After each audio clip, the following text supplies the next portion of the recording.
1er novembre 1954. Des attentats frappent l'Algérie française. C'est le début d'une guerre qui va durer 8 ans, faire 1 million de morts, et qu'on appellera longtemps les événements d'Algérie.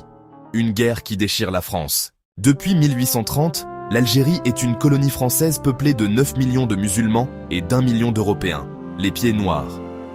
Le 1er novembre 1954, le Front de Libération Nationale déclenche une insurrection armée réclamant l'indépendance. La 4e République refuse toute négociation. Le ministre François Mitterrand déclare « L'Algérie, c'est la France ». L'armée française est envoyée massivement. Jusqu'à 500 000 soldats seront déployés, dont de nombreux appelés du contingent. Le conflit s'enlise dans la violence. L'armée française pratique la torture et les exécutions sommaires. Le FLN multiplie les attentats. En métropole, l'opinion se divise. En mai 1958, les généraux et les pieds noirs d'Alger se rebellent contre Paris, craignant l'abandon de l'Algérie.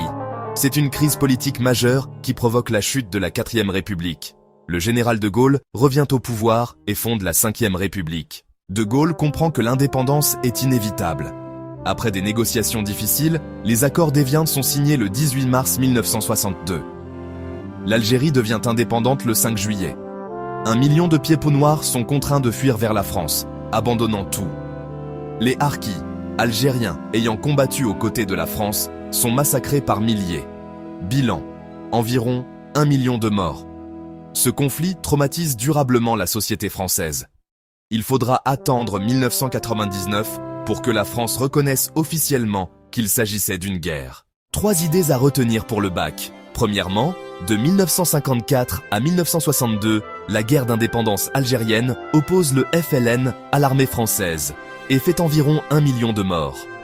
Deuxièmement, en 1958, la crise provoquée par ce conflit entraîne la chute de la 4e République et le retour au pouvoir du général de Gaulle.